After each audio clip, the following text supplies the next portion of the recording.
성경 속에 여러 종류의 사람들이 있습니다. 그들 각각의 이야기들이 기록되어 있습니다. 그들에게서의 인간적인 모습, 정말 평범한 사람의 모습을 통해서 우리의 모습을 발견하기 원합니다. 또한 그들에게 은혜 베푸셨던 하나님이 동일하게 우리에게도 은혜와 말씀의 은혜 주시기를 소원합니다. 오늘은 그 16번째 시간으로 다윗 이야기를 함께 보겠습니다. 지난주에 이어서 다윗은 사울에게 피하여서 광야로 도망을 갑니다. 다윗이 한 거라고는 충성되이 나라를 위해서 싸운 것밖에 없었습니다. 근데 어찌된 영문인지 사울은 다윗을 죽이려고만 합니다. 거의 홀로단신으로 도망쳐 나오죠. 소수의 몇 사람만 다윗을 쫓아 나옵니다. 급하게 도망 나오다 보니 군자금이던 무기던 가지고 나올 것도 없었습니다. 가진 것 없는 상황 속에서 또 아무것도 없는 광야 속에서 그들은 심한 고생을 해야만 했습니다. 무엇보다도 사울은 다윗이 이쪽에 숨었다 저쪽에 숨었다 소식을 듣는 대로 군사들이 이끌고 쫓아왔습니다. 그러니 다윗을 따르는 그 사람들은 매일 불안하며 잠을 이루기가 힘들었을 것입니다. 도망자 신세의 다윗. 그러나 그런 상황 속에서 그는 사울만이 아니라 또 다른 것들로 인해서 다른 이유와 사건들을 통해서 더 비참함을 느껴야 했습니다. 블레셋으로 몸을 피하였지만 자신을 알아보는 블레셋 장수들로 인해서 침을 흘리며 미친 척을 하며 도망쳐 나와야 했었고요. 도망자 신세일 때도 자신의 민족들을 위하여 싸웠지만 되돌아오는 것은 배신뿐이었습니다. 오늘 우리가 읽은 성경의 이야기, 본문에서도 시작은 그러한 상황으로 시작이 됩니다. 10이라는 지역의 사람들을 위하여 다윗이 싸워서 그들을 보호해줬습니다. 그런데 그들은 사울왕에게 여기에 다윗이 숨었나이다 보고를 합니다. 현상금 때문이 아니라 사울이 당시에 다윗이 어디 숨었는지를 알면서도 보고하지 않으면 그 부락을, 그 도시를 싹 다 죽이리라 공포심을 심어주었기 때문에 그들은 다윗을 사울왕에게 알릴 수밖에 없었겠죠. 다윗 입장에서는 여러 가지로 속상했을 것입니다. 잘못한 거 없는데 도망 다녀야 됐죠. 살아남기 위해서 미친 척을 해야 했죠. 기껏 좋은 일 하고도 배신당해야 했죠. 어쩌면 다윗의 인생에서 가장 힘든 바닥으로까지 내려가 있었을 것입니다. 그런 다윗에게 사울왕을 죽일 기회가 생겼습니다. 사울왕이 곤히 잠들어 있습니다. 사울왕의 부하 장수들도 잠에 취해서 일어나질 않습니다. 모든 군사들과 백성들이 잠들어 있습니다. 오직 다윗과 다윗의 부하 장수들만이 눈을 시퍼렇게 떠서 사울왕을 쳐다보고 있습니다. 사울왕의 부하 장수가 나에게 허락만 하소서, 명령만 하소서, 두 번 찌를 것 없이 한 번에 끝내겠습니다. 사울을 보면 다윗이나 다윗의 부하 장수들이나 아마 이가 갈렸을 거예요. 우리 흔히 말하는 그냥 분노에 손이 부들부들 떨렸을 거예요. 그리고 지금 다윗에게는 어떤 의미로 가장 큰 시험이, 결단의 순간이 찾아왔습니다. 부하 장수들이 보고 있잖아요. 차라리 혼자면 마음 편하죠. 없었던 일로 넘겨버리면 되니까요. 그런데 핵심 부하 장수들이 지금 자기를 보고 있습니다. 우리의 리더가 이때 어떻게 행동할 것인가? 우리들에게 결단을 보여줄 것인가? 지켜보고 있습니다. 어찌 보면 여기서 다윗이 아니다, 그냥 돌아가자 한다면 일반적인 어떤 조직의 생리로 보건대 그의 리더십은 다 잃어버릴 겁니다. 모든 부하 장수들이 당신과 같은 리더는 더 이상 쫓아다니지 못하겠습니다. 따라다니지 못하겠습니다. 떠날 겁니다. 그래서 지금 사울을 죽이냐 마느냐는 지금 이 어려움을 끝내느냐 마느냐의 문제가 아니라 다윗이 그나마 갖고 있었던 몇몇 사람들마저도 버릴 수 있느냐, 하나님 앞에서 내려놓을 수 있느냐를 묻는 테스트였습니다. 그렇게 부추기는 부하 장수들이 있었음에도 불구하고 다윗은 그냥 돌아서지요. 자신들이 왔다 갔다는 징표만 들고 돌아갑니다. 그러면서 남긴 말이 오늘 우리가 읽은 성경 본문에서 이렇게 나오고 있어요. 하나님께서 기름 부어 세우신 자를 우리가 죽일 수 없느니라. 그가 망하든지 전쟁터에서 죽든지 그것은 하나님의 뜻이고 하나님께서 하실 일입니다. 가장 힘든 교육의 순간이었을 것입니다. 그러나 이때의 다윗은 결정을 하나님의 뜻에 따라서 행하였습니다. 이때 다윗의 결정의 기준은 본인도 아니었고 자기를 바라보는 수하들의 그 눈빛도 아니었고 오직 하나님 한 분이었습니다. 심지어 그 하나님 한 분의 뜻도 사무엘 선지자를 통하여서 이 사울왕은 버림받은 왕이다. 하나님께서 왕 삼으신 것을 후회하였다. 라는 소리를 듣고 알면도 불구하고 그럼에도 불구하고 마지막에 하나님께서 하셔야 된다라고 하나님께 온전히 내어 맡기고 돌아서는 다윗의 모습을 우리가 보게 됩니다. 다윗이 이 청년의 시기에 왕이 되기 전에 참 이러한 공경의 때를 겪게 되고 참 많이 힘든 시간을 겪었었는데 성경을 보면요, 이 사건을 이유로 다윗의 고난의 훈련이 끝이 나게 됩니다. 이야기는 빨리빨리 흘러서 빠르게 전개되어서 사울과 사울의 부자들이 그 가족들이 전쟁터에서 죽임당하는 이야기, 그리고 다윗이 왕으로 세워지는 이야기로 신속하게 전개가 됩니다. 그러니까 하나님께서 다윗이 이런 힘들고 속상하고 안타까운 상황들을 하나하나 다 겪어가는 것을 우리에게 말씀하시면서 내가 그렇게 다윗을 훈련시켰노라 말씀하신 거죠. 그리고 그 훈련의 마지막에 사울의 목숨을 다윗 앞에 내어놓으시면서 너는 어떻게 할 거니? 물으셨던 겁니다. 다윗이 그 순간마저도 하나님의 뜻을 따르겠나이다 결단할 때 하나님께서는 이제 그 훈련을 마치시고 이제 그 다음 단계로 하나님의 종으로 쓰임받는 사역의 단계로 데려가셨던 것이죠. 하나님은 우리가 순종하기를 원하십니다.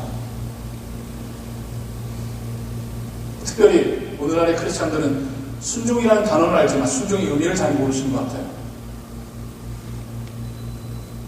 신앙생활은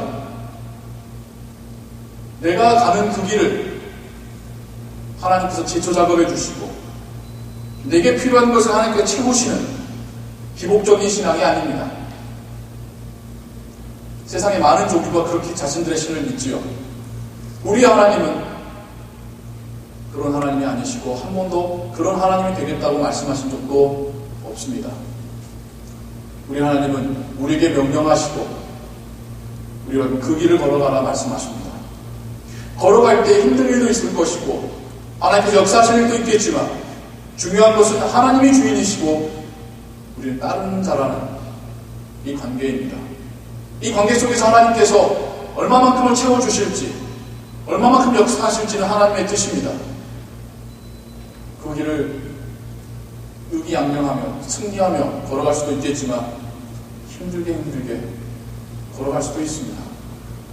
그러나 중요한 것은 하나님과 우리의 관계는 하나님이 주인이시고 하나님이 리더이시고 우린 종이며 우린 따르는 자라는 것입니다.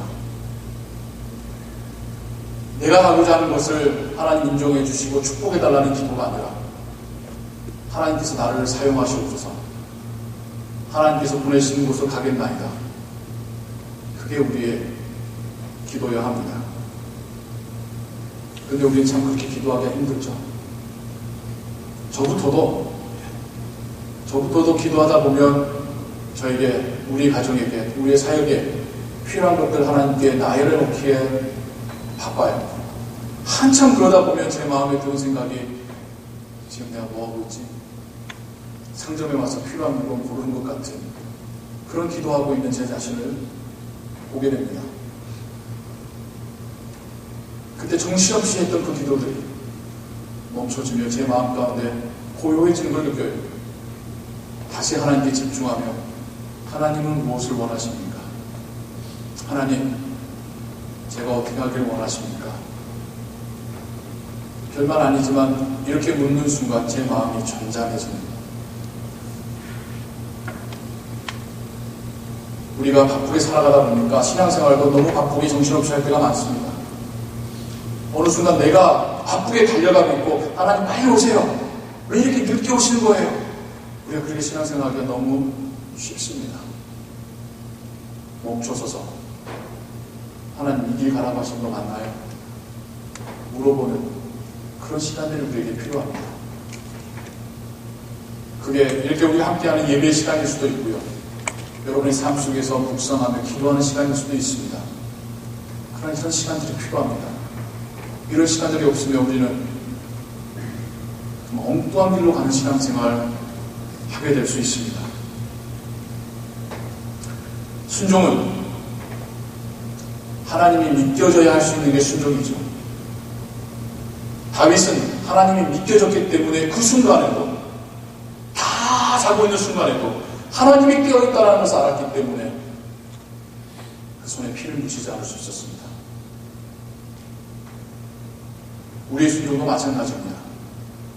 하나님이 살아계시다는 것을 믿는 이가 순종할 수 있습니다. 순종에 대한 이야기 하다 보면 우리가 이런 오해들을 하기가 쉬워요. 마치 순종을 굴종으로 오해하여서 그러면 내 뜻은 없는 건가? 나는 하란 대로만 하면 되는 건가? 의지나 결단력이나 선택의 여지가 없는 건가? 나는 로봇처럼 살라는 건가? 인간과 인간의 관계 속에서의 굴종은 그러하죠. 그 예전 잘못된 인간의 시스템 속에서 주인과 노예의 관계가 그러했었지요. 그렇기 때문에 인격이나 인권이 존중되지 못하는 시대를 살았었지요. 하나님과의 우리 관계는 그게 아닙니다. 하나님이 우리 레벨이 아니지 않습니까? 이 우주보다 크신 하나님을 의지한다는 것이 어떻게 비굴한 일이 될 수 있겠습니까? 오히려 절대다를 모른 채, 진리를 모른 채 자신의 심정을 내세우는 것이 우둔한 거죠. 자기의 의지력을 의지하는 것이 오히려 더 약한 거죠. 진정 하나님께 순종하는 크리스찬은 강해질 수밖에 없습니다. 나약한 크리스찬이 아니에요. 하나님이 믿겨지는데요. 왜 포기합니까? 하나님을 묵상하는데요. 왜 자기가 가는 그 길에 확신이 없을 수 있겠습니까? 예수님을 한번 떠올려 보시기 바랍니다. 왜 인간적으로 한번 보자면, 객관적으로 보자면 예수님은 죽음을 알고도, 고통은 죽음입니다. 고통의 죽음을 알고도 그 길을 끝까지 걸어가십니다. 이걸 우리가 어떻게 이해할 수 있을까요? 예수님이 의지력이 좋아서요? 예수님이 겁이 없으셔서요? 하나님께 순종하셨기 때문에 우리가 볼 때는 대단한 결단력과 헌신과 희생이었지만 예수님 본인은 하나님 말씀에 그 뜻에 순종하신 것입니다. 하나님이 원하시기 때문에 이 길을 통하여 하나님께서 구원하실 것이기 때문에 그래서 그 길을 끝까지 갈 수 있으셨던 것입니다. 하나님의 자녀여 주님의 제자된 우리에게도 마찬가지입니다. 우리에게 순종의 의미는 내가 나약해지고 내가 갈팡질팡해지는 것이 아니라 하나님을 믿기 때문에 하나님을 알기 때문에 더 확고해지고 더 단단해지는 것입니다. 이스라엘 민족이 광야에서 40년의 세월을 보냈죠. 크게 보자면 순종의 훈련이었습니다. 성경에 보면 이런 이야기가 나와요. 구름이 성막을 덮고 있습니다. 그 구름 자체는 하나님께서 이곳에 함께 계신다라고 하는 상징이고 표식이었다는 거죠. 구름이 성막 위에 있을 때에는 모든 이스라엘 민족은 그곳에 머물러야 합니다. 하지만 구름이 떠오르면 모든 이스라엘 민족은 짐을 싸야 됩니다. 그 구름이 흘러가면 그 방향으로 따라가야 합니다. 그리고 다시 그 구름이 어느 자리에서도 멈추면 그곳에 성막을 치고, 그리고 그 성막을 기준으로 동서남북으로 12지파가 진을 치게 됩니다. 40년간입니다. 길을 몰라서 가나안에 못 갔던 게 아니에요. 나치판이 없어서 못 갔던 게 아닙니다. 뻔히 저리 가면 약속의 땅인 걸 알면서도 하나님의 구름이, 하나님이 임재하신 여기에 있기 때문에 한 달이고 두 달이고 1년이고 2년이고 그곳에 머물렀던 것입니다. 하나님께서 움직이시기 전까지는요. 그 훈련을 40년간 하고 나서야 하나님이 이스라엘 민족을 가나안 땅으로 데려 들어가시죠. 이스라엘 민족도 그러했듯이 참 우리에게도 이런 순종의 훈련이 참 많이 필요한 것 같아요. 신앙생활 1년 했다고 이제 좀 예수님을 알게 됐다라고 바로 순종의 사람이 되는 건 아닌 것 같아요. 참 오랜 세월 여러 가지 다윗이 겪었었던 그 만국 풍상 다 겪어보고 정말 바닥까지 내려가보고 하나님 위에는 위로가 없다는 것을 했을 때야 비로소 조금씩 순종해가는 그런 우리임을 우리가 인정하게 됩니다. 한 가지 더 순종에 대해서 여러분과 함께 나누고 싶은 이야기가 있습니다. 순종하면 또 다른 오해가, 그럼 오늘 집을 나서면서 하나님 오른쪽으로 할까요? 왼쪽으로 할까요? 하나님 알려주시면 내가 그리 가겠습니다. 하나님 제가 이것을 먹을까요? 저것을 먹을까요? 그렇게 삶의 세세한 것들을 묻고 그래서 하나님께서 알려주시면 그렇게 하겠다라고 하는 그런 의미의 순종을 여러분 이해하지 마십시오. 하나님께서 우리에게 주신 자유의지와 자유와 삶의 여러 가지 풍성함을 우리가 놓치겠다는 의미밖에 아닙니다. 성경에서 하나님께서 순종을 이야기하실 때에는 중요한 순간들을 의미합니다. 물론 세세한 것에서도 하나님께서 우리의 순종을 원하시거나 특별히 우리 눈에는 세세하게 보이지만 그것이 결코 작은 일이 아닐 때가 있겠죠. 근데 우리가 순종을 이해할 때에 마치 엄마 아빠가 어린 자녀에게 이거 해라 저거 해라 말해줘야 되고 그 말한 대로 행하는 것이 순종이라는 그런 의미의 순종을 이해하지 마시고요. 다윗에게나 사울에게나 모세에게나 아브라함에게나 하나님께서 중요한 순간에 그 뜻을 보여주셨습니다. 그리고 그때는 하나님께서 그 뜻을 따르기를 원하셨습니다. 하나님이 매일같이 일어나서 귀에다 대고 잔소리하듯이 야 이거해 저거해 그러신 분이 아니라 우리의 삶에 자유함을 주시다가 정말 중요한 순간에 내 뜻은 이거란다 하나님 우리에게 말씀하신 거죠. 그때 우리가 진정 우리의 순종함이 어떠한지를 하나님께 보여드릴 수 있는 그런 순종일 줄로 믿습니다. 더불어서 성경에서 말하는 순종은 단지 행위로서의 순종만이 아닙니다. 그래서 내가 많이 한 만큼 순종을 잘했고 덜한 사람에게는 내가 그를 조롱하거나 비난할 수 있는 자격이 생기는 그런 순종이 아닙니다.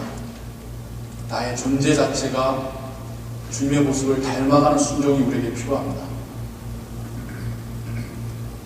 더불어서 개인의 순종만을 순종을 생각하지 마십시오. 공동체의 순종이 또한 필요합니다. 나 혼자 신앙생활 잘하는 것이 문제가 아니라 우리의 가정이 하나님을 함께 바라볼 수 있을 때에 가정의 순종이 되는 거죠. 우리의 교회가 함께 하나님께서 우리에게 맡기신 그 사명을 감당할 때에 우리의 순종이 되는 거죠. 순종의 의미를 좀 더 크게 보시기 바랍니다. 이 시대 가운데 우리에게 맡기신 역할이 무엇일 것인가? 그것이 우리로 하여금 힘들게 할 거라는 것이 분명한데 그럼에도 불구하고 우리가 함께 그 길로 가자. 그런 공동체의 순종이 지금 필요한 때입니다. 유지하게 급급한 교회가 아니라 이대로 가다가 무슨 일이 날지 몰라라는 두려움과 불안감이 있을지라도 이게 하나님께서 원하시는 길이니까 이 길로 가자. 정말 끝까지 한번 가보자. 그런 순종이 필요한 때입니다. 개인의 순종만이 순종이 아니라 공동체의 순종도 너무나도 귀한 순종입니다. 다윗의 이야기를 다시 한번 우리가 묵상하면서 하나님께서 지금 우리 개인에게나 우리 가정에게나 우리 교회에 원하시는 순종이 무엇일까를 우리가 기도하며 묻기를 원합니다. 199은 힘든 일일 겁니다. 손해보는 일일 것입니다. 그런데 하나님께서 정말 우리를 내버려 두시다가도 어느 한순간 내가 원하는 것은 이거야 라고 말씀하실 때에 우리가 순종하기를 소원합니다. 순종을 결단하시고 행하실 때에 하나님께서 역사하심을 경험해 보시기 바랍니다. 그러면 더욱 하나님이 살아계심을, 하나님 나와 함께 하심을 우리가 믿게 될 줄로 믿습니다. 기도하겠습니다. 하나님 아버지, 우리의 순종이 거기에 있습니까? 우린 참 별것 아닌 것 가지고도 하나님께 순종했다 내세울 때가 많습니다. 아니, 순종해야 된다는 생각을 잊어버린 채 내가 원하는 것을 하나님께서 얼마나 채워주시는지를 살피고만 있는 신앙이기가 쉽습니다. 하나님이 주인이십니다. 하나님이 리더이십니다. 우리는 따라가는 자입니다. 40년의 광야 생활일지라도 하나님께서 가시면 가고 하나님께서 멈춰서시면 멈춰서야 되는 것이 우리입니다. 어렵지만, 그래서 많은 훈련이 필요하지만 우리가 이러한 순종의 단계로 나아가게 하여 주옵소서. 그런 우리의 순종을 사용하셔서 하나님 역사하여 주옵소서. 예수 그리스도의 이름으로 기도하옵나이다.